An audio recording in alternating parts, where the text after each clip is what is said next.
Warning: this video is not for the faint of heart. Viewer discretion is advised. The Deep Web, a hub for the most depraved individuals and those with a much darker taste to life. Please welcome me in joining Mr. Davis as we try to navigate through the Deep Web. So like every other edgy, bored teenager during the peak years of internet freedom, I got myself into some stuff I had no business poking around in. People talk about the glory days when internet anonymity was real and you could do all kinds of illegal things. But those people are full of shit. Anonymity online or otherwise is a fucking joke. I learned that the hard way the summer I graduated from high school.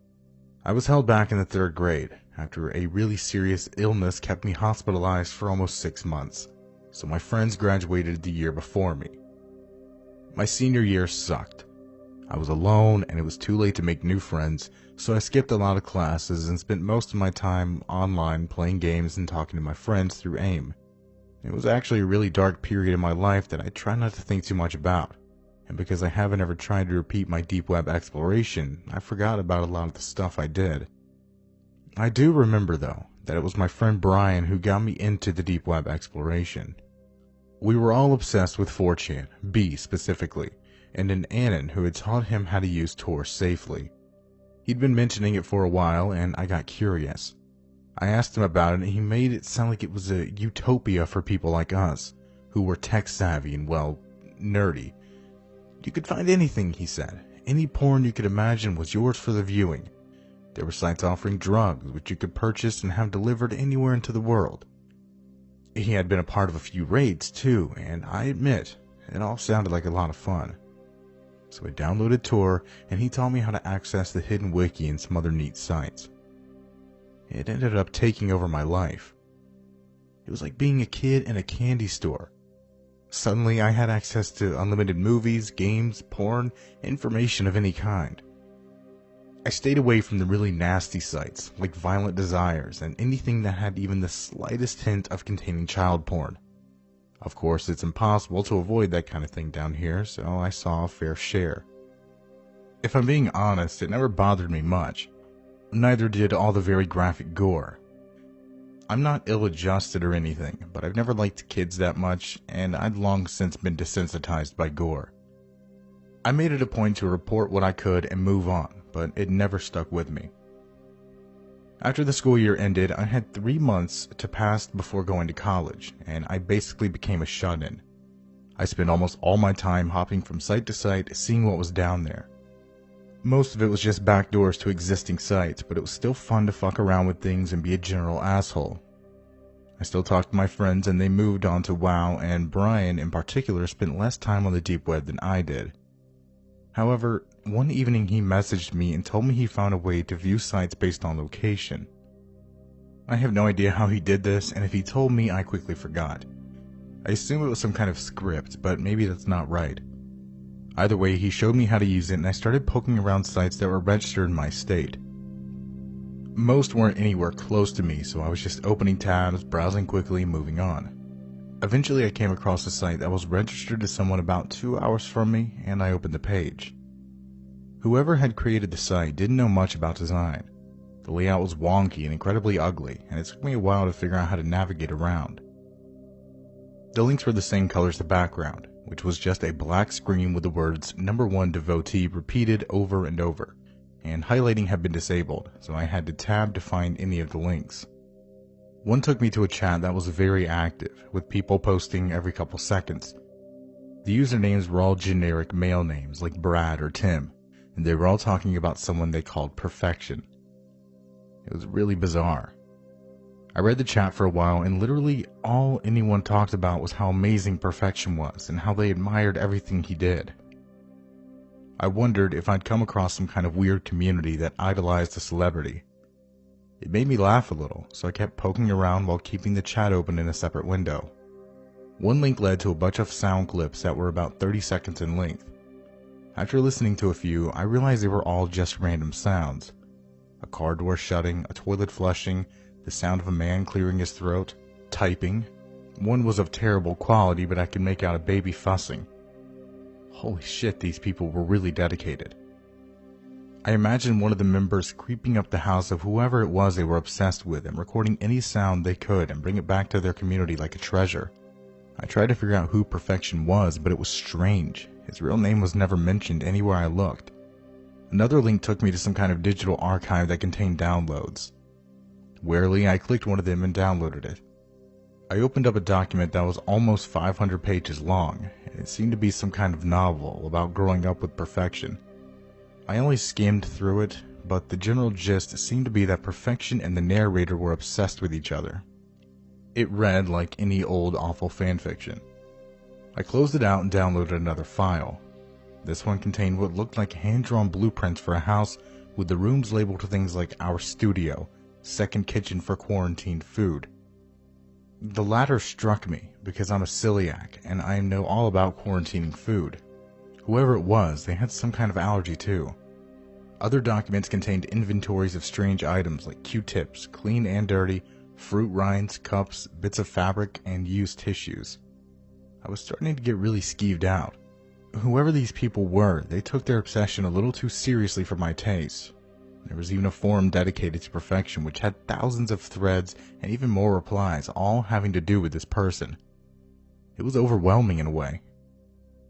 As I opened another link which led me to a gallery of photos, I checked the chat and found, to my surprise, that it had stopped completely. No new messages had been posted in at least 5 minutes, and I felt a pang of paranoia. Did they know I was here? Would they be angry? I typed a quick, "Hello, just browsing, don't mind me in the chat box," and went back to the gallery. A little ding signaled a reply, but I ignored it and waited for the first image to load. It was a very grainy shot of a woman with a baby. They were exiting the hospital, the woman in a wheelchair. She looked down into the baby's face as the nurse pushed her towards the curb. The woman was familiar, but I couldn't place her, and the photo was of such poor quality that it was impossible to make out any defining features. The next photo showed the same woman and child playing in their living room. The baby was on its back, reaching up toward a hanging toy. Every photo I opened was of the woman and baby, but I noticed that as the series went on, the baby began to age, and the woman was featured less and less. And some of the photos were incredibly strange. Some were zoomed in on the item the child was holding, almost to the point of being completely out of focus. Others were of footprints or broken branches.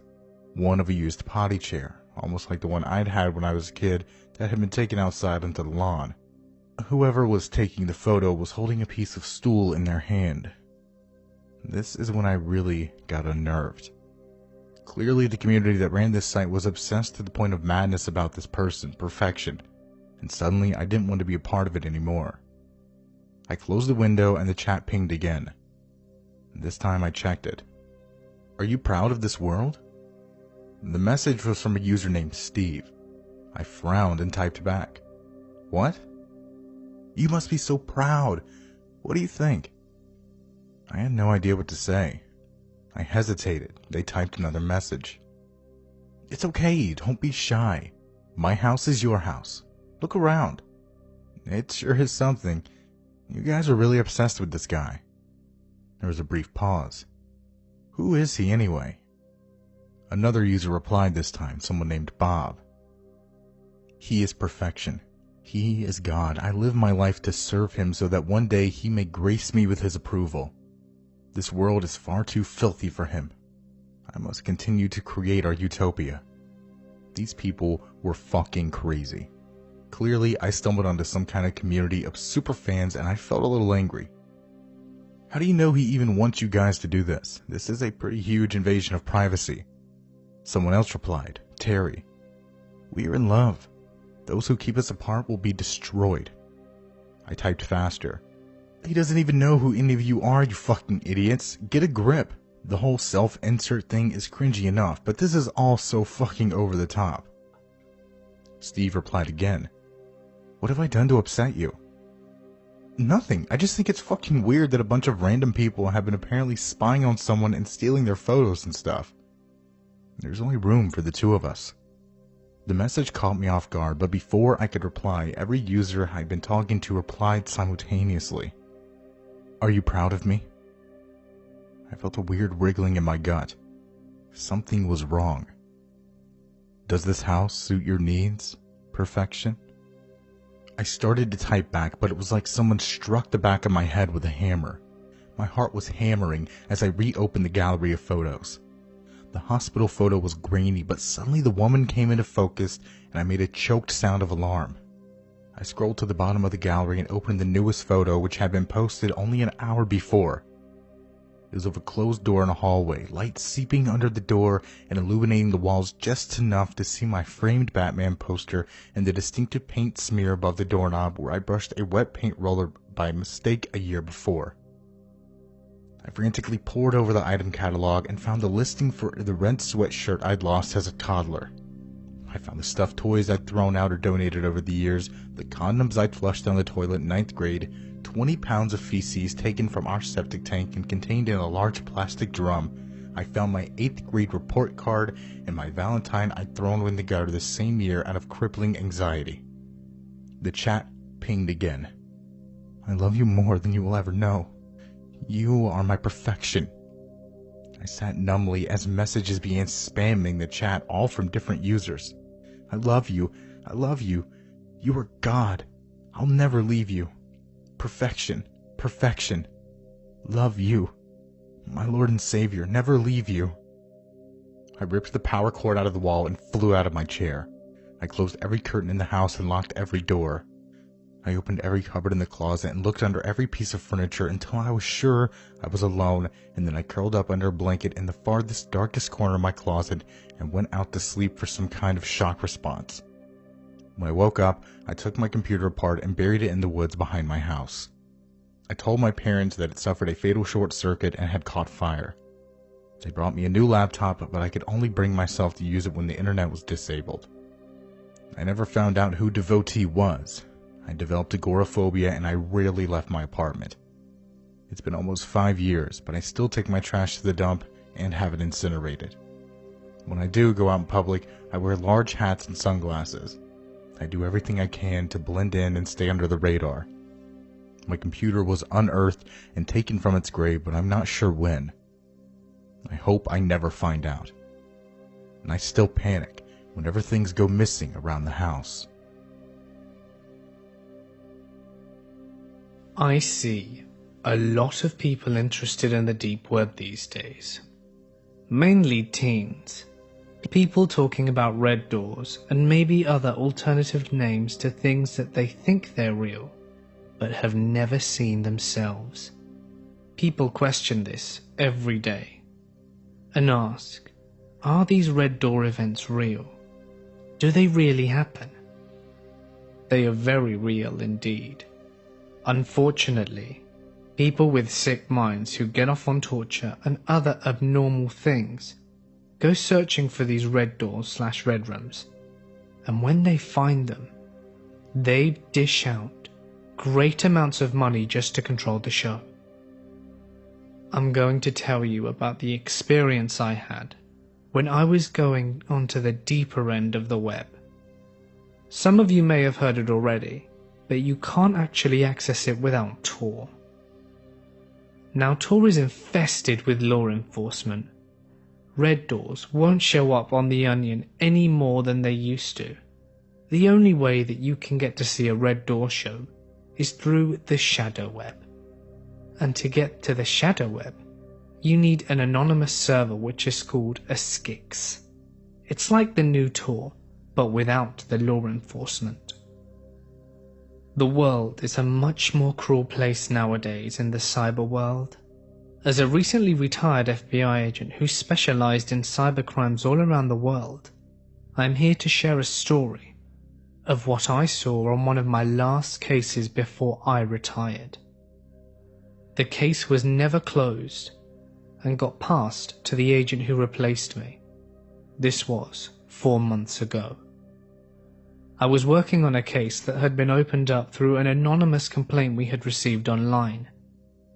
The complaint was lengthy and in great detail described and mentioned many acts of torture beyond of what I had seen in my time in the agency. The tipster had sent screenshots of what they saw one night whilst digging deep onto the deep web. They explained how they had been a regular on the deep web, but that everything was dying out due to the LE that they wanted, so they needed to dig deeper, and they found the shadow web. The process of becoming a member of the shadow web was lengthy. The person claimed that it took them up to 2 weeks before they were granted access after paying. Finally though, the email they were expecting came in, and they were granted access after installing Skix. This was the new software that would allow them access to the shadow web servers. Little did they know what they were getting themselves into though. I can't give you too many details though, as the person who sent the information was murdered in their home a few weeks later. But this is where I will mention my experience as part of a personal investigation. I was given a link to the shadow web by the recently deceased, with permission from my boss. I was able to sit down and proceed and took the security precautions and paid the fee. It took the shadow web admin 2 days to send the email allowing me access. In the email, they prompted me to join as many as 4 live sessions that were going on throughout the week. One of them was called Sharkbait, another one was called Shit Cereal, and the other 2 are too gross to mention. The shadow web entrance that I was given was a portal to about 10 other websites through the shadow web. The websites didn't have names. They were named by numbers in a 1 to 10 list, and there were about 100 other websites on the bottom, but mainly they were all under construction. On the main page it showed the times, the dates, and the 4 shows that they were going to be broadcasting live on the shadow web through a stream. They were archives that began on March the 4th, 2015 and ended on August 23rd. These archives were of previous live streams that had already happened. I decided to take a look.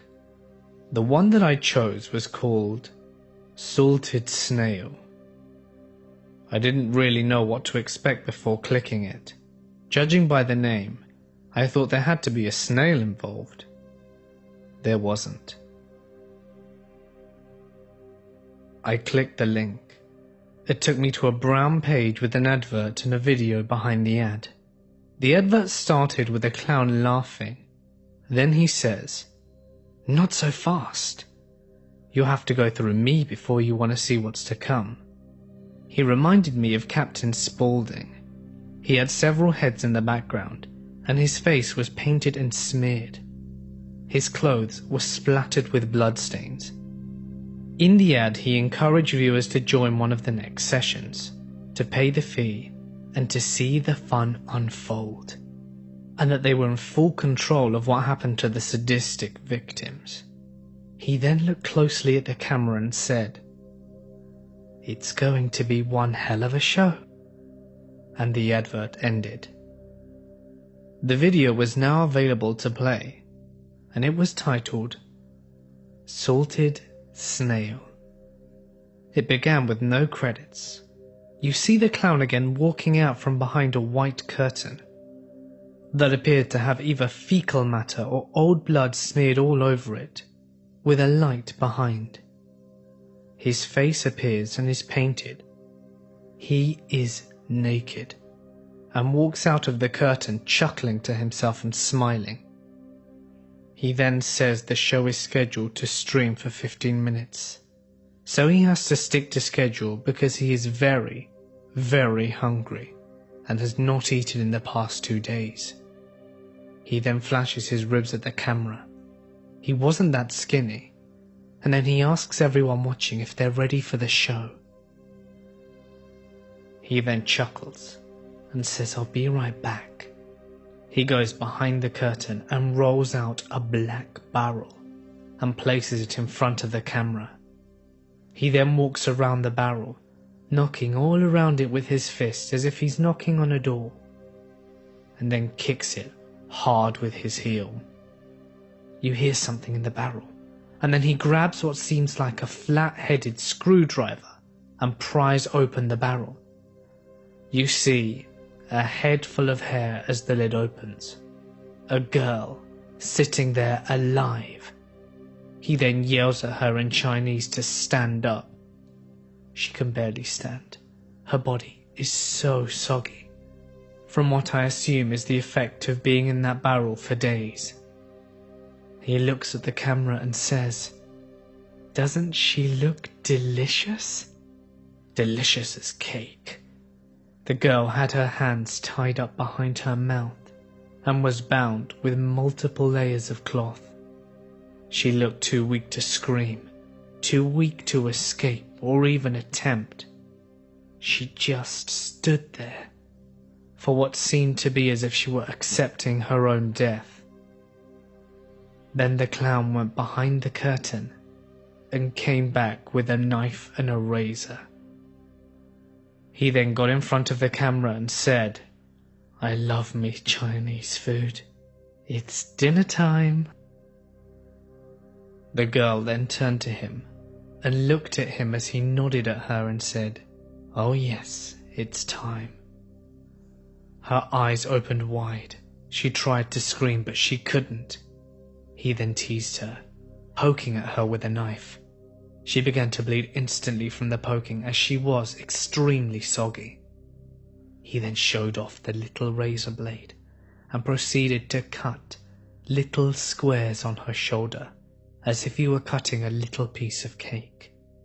Pretty soon, he was at the other shoulder, then her chest, breast and stomach. The scene was extremely gorish and violent, almost as if filleting a fish. By the time he was finished with the body, he had a plate filled with her skin and tissue, what seemed to be a plate full of soggy skin. But the girl was still alive. Her body looked like it had been eaten by piranhas. The only thing that remained were her breasts and her face and hair. Then he took the plate behind the curtain and brought back another plate. He then looks at the camera and says, "Well, look at that. Doesn't she look great? You can see that she may have lost a couple of pounds, huh?" He then winks at the camera and begins to laugh, and proceeds to slice off the girl's ears and lips. What looks now like a mutilated body that is still alive left me wondering what he had done to other people in the past. I was enraged and extremely disturbed by what I had seen. The finale showed the clown coming out of the curtain with 2 containers of salt. He then poured the salt off over her body where her skin had been cut off. He poured a good amount on her ears and lips too. The girl suffering, hardly moving, but still somewhat standing. He then looks at the camera and says, "I bet you thought I was going to kill her, didn't you? But I'm not a murderer." He then pushes her head back down into the barrel and closes the lid. He looks at the camera and says, "Stay tuned to the next episode." The camera then shows him putting a white tablecloth over the barrel and placing the plate full of soggy flesh on it. He lights a candle, grabs a knife and fork, and starts eating the flesh whilst chuckling away at himself. The screen then floods with the words, "Till the next episode," over and over, with some circus music playing in the back. The camera then dims, and it shows him there, eating and laughing away. The black screen shows the word, "Offline." I immediately became concerned for the girl. She was Asian. The clown clearly looked American, or sounded American at least. He really resembled Captain Spaulding from The Devil's Rejects or House of a Thousand Corpses. I am assuming that is what he was trying to act like anyway. I contacted my chief and had a personal meeting with him and explained everything that I had seen. He then laughed and said, "Oh, you've seen him too, eh? That clown on the internet. He's been around since the late 90s doing these shows. He seems to buy women off the black market and then torture the shit out of them." He then shrugs his shoulders and says, "We don't know who he is or where he's located. The Chinese help keep him anonymous, probably because he buys their stock." To me, this was something new. As an agent who dealt with homicides and piracy, I had never encountered nor seen anything like this. I am now retired, and I thought I would share this story with you. Everyone should know, the deep web is deep and free, but the shadow web, that is somewhere that you do not want to go to. Beware. I've been watching a YouTube series about deep web exploration. I won't name the series or the channel it belongs to. I'm not getting paid for advertisements. Anyway, I looked up a video on how to access said deep web. I did it fast and dirty, not much research on what not to do. Big mistake, let me tell you right now. Using Windows on the deep web is a bad idea, that much I did know. Easy to get hacked that way since it's the most prominent OS. I know you can boot up on a live USB on a Linux clone OS, or a simple Google search can tell you how to do that. It's not as difficult as it sounds. But I figured if my laptop gets hacked, I'm screwed. I can't exactly afford to just buy a new one right now, so I thought I'd be smart and use my Android tablet. What a genius, right? Yeah, I know I'm an idiot. A few VPN or virtual private network apps later, and I'm surfing the deep web, looking around like a little kid for an adult store. I have no clue what any of it means, but I'm interested in it all. I'm aware you can find a lot of snuff and pedo rings, so I treaded carefully. Unfortunately, I stumbled upon one of the two. I'm not going to say which. It made me sick to my stomach, and I nearly quit then and there. In fact, I did. For a few minutes. I chalked up the bad luck and resolved to be more careful. I'm not into that shit, not by a long shot. I'm not some deviant with fetishes for snuff or kids. That image will probably be burned into my brain for the rest of my miserable life. Anyway, I'm browsing for a few hours. It's after 3 a.m. I've heard it's better to use the deep web at night, less traffic that way. I found a few interesting sites. There's tons of religious stuff on there. You'd be surprised how often you find Satanists, or at least people who claim to be Satanists. Most of the time, it's likely to be some edgy teenagers rebelling against their religious families. I won't get into my religious views, don't worry. It even has several of its own social networks and email services. No thank you. You're begging to be stalked by some creep if you use one of those. Or better yet, get scammed by a catfish or honeypot. There are loads of conspiracy blogs as well, both interesting and hilarious. Everything from Justin Bieber is secretly a reptilian member of the Illuminati to leaked files on human experimentation. There was even a guy who claimed to have had stumbled across the interdimensional travel via falling into an actual rabbit hole, as in a literal physical hole in the ground made up by a fuzzy wabbit. I'd say you can't make this stuff up, but clearly you can. I was serious about the human experimentation, by the way. You're going to want to avoid that kind of stuff. If you had any faith in humanity, you'd lost it in a heartbeat. Sweet holy hobgoblins, I hope that stuff wasn't legit. I mean, dear God. Gun shops, drug jobs, celebrity nudes, pirated movies, hackers for hire, hitmen, virus programmers, script kiddies, stolen credit cards, you name it. There was one site that sold stolen US currency that was supposed to be marked for shredding due to age or poor condition. Seems like they got a lot of business too. No wonder the economy is in the toilet. Don't get me wrong, there's a lot of legitimate stuff on there too. I visited the site of a really smart dude who was creating his own custom OS. He even had games and stuff on it. Funny things too. A mock cult made for people named Dan was among my favorites. The people that weren't maniacs seemed to be open-minded, if a little paranoid. Then I came across a site that supposedly gives you access to the webcams of people's personal laptops. I'm curious. I shouldn't have been, I know. I'm not expecting to see some cam girls here, just some slack-jawed ding-dongs staring blankly at their screens watching Let's Plays or some shit. And that's exactly what I saw. Neckbeards, teenagers, old men looking confused, the works. Here's me, laughing at unexpected people. And then I saw myself. Ha ha, I thought sarcastically. It's tapping into my camera and trying to give me a good scare. It almost did at first. Even so, I logged off. I kinda realized how bad what I was doing was, not to mention how illegal it was. I went back to the clear web and watched some Netflix. Soon enough, I'd forgotten all about my deep web exploits. Then my Skype starts ringing. Another Skype number is calling me. I think maybe it's one of my friends trying it out. I've been pestering one of them for a while to get on Skype so we can chat while playing games on Steam, so I pick it up. At first there was silence, and then I heard a voice. A man's voice. He sounded like he was an older guy, 50 plus. "Looking good," he said. Without a second's hesitation, I hung up, deleted every deep web related app on my tablet, shut down, and restarted my router. I have no freaking clue how that guy got my Skype number, and to be quite honest, I don't want to know how.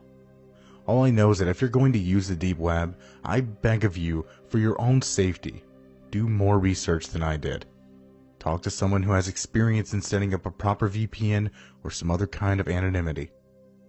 You're sure as hell not gonna find it on freaking Google Play. I am being watched.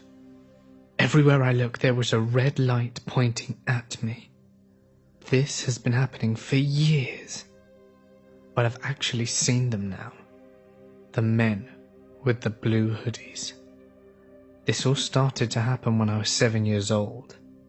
Back then, my family was in a sort of financial situation, as my mum had to leave her job because they weren't giving her any hours. My mother and my 2 older brothers and I lived in this sweet little motor lodge with a community pool, as well as cable TV that meant we got all the kids' channels. We had 2 rooms, which we kept nice and tidy since we called it home. Every day, my brothers and I would chill at the pool, mess around and keep doing what kids do. But then one day, everything changed. I had run out to go into the pool before my brothers got dressed, and so I was in the pool swimming alone. There were 2 very fine-looking women just sunbathing on the side of the pool. I hadn't recognized them from anywhere before, but I paid no notice to them. The ladies soon joined me in the pool and struck up a conversation with me. Only one of them spoke. We'll call her Lily, as I never found out her real name. Lily asked how old I was, and I proudly told her that I was 7.5. The 2 ladies giggled, and then Lily asked me a slew of questions, most of which I don't remember now, except for, did I like having my picture taken? I thought about it for a bit, and told them that I loved being in the spotlight. Well, your picture is going to be seen by hundreds of people, she said. Say cheese. I smiled, and the flash of the camera blinded me for what seemed like a minute or so. And when I opened my eyes, the ladies were gone. I rubbed my eyes for a little and my brothers jumped into the pool. They asked if I was okay, and to not run into the pool like that without them. Ever since that event, I've always felt as if I were being watched. Definitely not by the same people, but I didn't pay it much mind. It was just ordinary things. When I was walking down the streets, I'd look over and I'd feel like these people were watching me. For a long time I just thought it was paranoia and I was deluding myself. People always stare at other people. I mean, it's just something people do. However, this all changed lately. As I got older, my brothers taught me about the secret internet, i.e. the deep web. I'd been exploring on it for months, and it was just an ordinary day of randomly clicking through links on the hidden wiki, trying to find something interesting, but not too interesting. I came across this site called Candy Candy, and it read, "If you want to find any little boy, you've come to the right place. We have a variety to choose from. Fat, skinny, tall, short, infant, you name it. You want it? We got it." I was initially creeped out and decided to close my browser until a pop-up showed up saying, "Are you sure you want to leave?" I didn't really want to leave, so I scrolled down a little bit more. But I wish that I hadn't. I saw pictures of chained up and brutally abused boys under the age of 10, each having the tag taken. My mind told myself to leave and forget what happened, but I was fascinated. I kept scrolling down, cringing at the pictures, until I saw myself. There was a picture on the website of me at the pool. It was from years ago, but it was there. I looked at the tag of the picture and it said, "For sale." I clicked the picture and a summary popped up saying, aged around 13 years old, black hair, hazel eyes, loves company. After I saw this horrifying description, I shut off my computer and tried to forget it. But I could never forget it. Every once in a while, I'd log back in and check, and it would always say for sale. I'm 15 now and went on the website again. I immediately scrolled down to my picture, which was now a recent picture of me at the OBX beach in North Carolina.